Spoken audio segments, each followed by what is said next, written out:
नमस्कार दर्शक बंधु आशा करुच्चे आपण मैंने भल थे। आज आम कथा अमेरिका एवं भारत मध्य जो ट्रेड डीलटा है जो राति 10:30 मध्य भारतर प्रधानमंत्री एवं अमेरिकार राष्ट्रपति मध्य जो फोन कॉल है तापर अमेरिकार राष्ट्रपति जो ट्वीट करिकी ये सूचना देले जे भारत उपर जो 50% टैरिफ थिला ताकू कमई 18% टैरिफ हो गला। यहाँ सहित मोर आज ये प्रश्न एवं आपण माने एथिरे कमेंट करी उत्तर देवे एवं भारत जो 18% ट्रेड डीलटा है जो टैरिफ नागी 50% कौन पाई 18% है एवं जो 18% टैरिफटा जो 50% टैरिफ बदल रे 18% ट्रेड डील है या फल भारत कौन सब अमेरिका सहित कंप्रोमाइज करने को पड़ा दर्शक बंधु एवं जो डोनाल्ड ट्रम्प 4 मास है भारत सहित ट्रेड डील ना टैरिफ उपर टैरिफ लगे जाऊला एवं भारत को धमक दूसरा कौन पाई से 18% रे राजी है एवं भारत एथिरे कौन कौन ट्रेड डील रे साइन कला एवं भारतर नुकसान कौन एवं अमेरिकार फायदा कौन एवं जो ट्रेड डील 18% होती बोली भारतर प्रधानमंत्री पाखर बीजेपी बड़ बड़ नेता माने खुशी मनाउछंती एवं विरोधी दलर नेता राहुल गांधी प्रश्नबाची उठाउची जो ट्रेड डील अमेरिका सहित है एथिरे भारतर लाभ कौन एवं अमेरिकार लाभ कौन आसंतु संपूर्ण विवरणी जानिबा। आगे आमे जानिबा जेमिति कहली 2 तारिख राति 10:30 पाखापाखि अमेरिकार राष्ट्रपति डोनाल्ड ट्रम्प ट्वीट करके आगे जनइले जे भारत सहित ट्रेड डील हो गला 18% रे एवं से कहले जे जो 25% गोटे टैरिफ एक्स्ट्रा लगी ताहा कौन पाई हटिला ना भारत तो रूसिया पाखु तेल किनिबा संपूर्ण बंद करदब ता फल जो 25% एक्स्ट्रा टैरिफ लगे ताहा भारत पर हटिजी किंतु जो आमर 70 वर्षर दोस्त जे कि विपद बेले आम सहित साथ दिए रूसिया ता पाखरे आम जदि अमेरिका कथार पड़ी जी तेल न किणवा ताहने भारत एवं रूसिया मध्य जो संपर्क थिला ता मध्य दूरता आसीपारे दर्शक बंधु। किंतु आउ कौन कौन भारत कंप्रोमाइज करछि अमेरिका पाखरे आमे जाने किंतु राहुल गांधी कहूँ जहाँ केवल तांको प्रेस मीट रू जहाँ जना पड़ी मीडिया को देथवा बयान रे जे या भीतर बहुत किसी लुचि गई। हाँ दर्शक बंधु एवं जो रूसिया पाखु तेल न किणी भारत कौटू तेल ताले किण किंतु डोनाल्ड ट्रम्प कहूँ ए तेल भारत अमेरिका पाखु किणव एवं वेनेजुला पाखु भी किणव ताहले रूसिया पाखु तेल न किणी भारत जदि अमेरिका एवं वेनेजुला पाखु किणे गोटे प्रकार मार्केट अनुसार जी प्राइस से दाम रे भारत अमेरिका पाखु तेल किण दर्शक बंधु। किंतु रूसिया पाखु जिते इंडिया तेल किणुला 30% डिस्काउंट मिलता एवं रूसिया जेहेतु ये पाखरे अच्छी तार जो इनपुट जो ये आसूला तार लॉजिस्टिक कॉस्टा बहुत कम पड़ता किंतु जदि आम अमेरिका वेनेजुला रू आनिबा तार लॉजिस्टिक कॉस्टा अधिका पड़ो कहीं अमेरिका भारत मध्य रास्ता दूर अच्छी एवं तार तापाई अधिका पैसा पड़ो एवं जो ट्रेड डील आज पर्यंत हो नथिला मोदी सरकार एवं अमेरिका मध्य जो आलोचनाटा होता एत पर्यंत कौन पाई टलुला ना आम भारतर जो कृषि जातीय पदार्थ अच्छी एवं जो कृषक मान बचाई भारत ये ट्रेड डीलटा कर मोदी दिने कहते मोदी दिने गोटे जनसेवार स्पीच देला बेले कहते जे जदि भारतर कृषक को सर्वोपरि नरेंद्र मोदी रखिबो एवं तांको सरकार रखिबो तांको सहित कौन से समझौता करिवो नाही नरेंद्र मोदी किंतु एबे जो कथाटी आसुची अमेरिका सहित जो ट्रेड डील टी 18% भारत राजी है जो अमेरिका जी सामान एक्सपोर्ट कर भारत को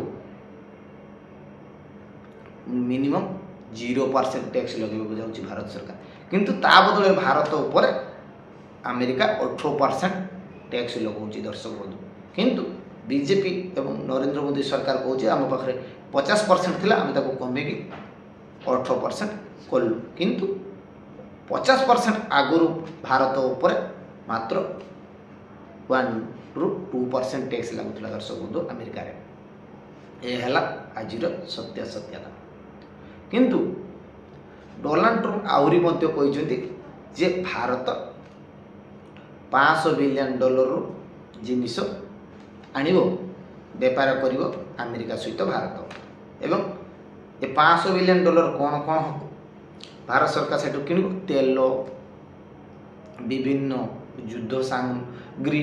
मेसिनरी ये सब एवं भारत अमेरिका पाखर एक्सपोर्ट इनपोर्ट कर एवं जो ट्रेड डेफिसिटा थिला अमेरिका एवं भारत मध्य ताकू कम कर जेहेतु भारतर सबुठ बड़ ट्रेडिंग पार्टनर हो अमेरिका भारत अमेरिका को लगभग 120 ରୁ 130 बिलियन डॉलर एक्सपोर्ट करे एवं अमेरिका भारत को लगभग 60 ରୁ 70 बिलियन डॉलर इनपोर्ट करे से जो ट्रेड डेफिसिटा अच्छी ताकू कम करने भारत $500 बिलियन जिनिस सेठू इनपोर्ट कर तेल हो युद्ध शस्त्र हो कि विभिन्न मेसिनरी हो दर्शक एवं आहरी गोटे कथा जे ए ट्रेड डील पछरे जो 18% जो टैक्स टा बर्तमान अमेरिका लगे फल आम रूसिया पाखु तेल किणवा बंद करुचे एवं या फल आम अमेरिका पाखु भेनेजुएला पाखु तेल किणवा एवं या आउ गोटे कथा है अमेरिकार कृषि जातीय पदार्थ डेरी फूड सब आसिक एटी भारत में बिक्री हम जहाँकि मिनिमम जो जिनिस अच्छे 0% टैक्स कि 1% टैक्स लगिपे एवं आम जिनिस जी टेक्सटाइल मेडिसिन जी सब जिन जाऊला तापर 18% टैक्स अमेरिकार लगे एवं ये कथा भारत सरकार कौन सी प्रेस कॉन्फ्रेंस करके कहना बोली कहते एवं देखा जाऊ कौन हो जो अमेरिका आज पर्यंत भारत को धमकाउला टेरिफ टेरिफ खेलुला आज 18% जदि राजी होने या पछे कौन सी गोटे किसी तथ्य लुचिकी निश्चय थी जहाँकि भारत सरकार कहूना देशवासी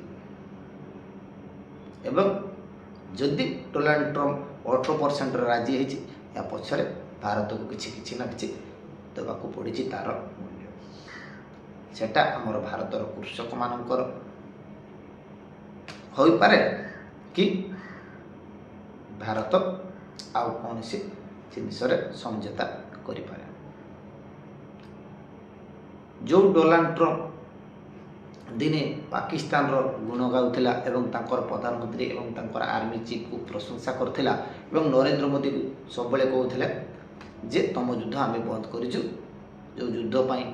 बार बार इंडिया को धमक दूला आज जदि 18% डोनाल्ड ट्रम्प राजी है किसी गोटे गुप्त रहस्य लुचिकी थी बोली विशेषज्ञ माने मत अनुसार कहते एवं आम जदि देखा आहरी विभिन्न कथा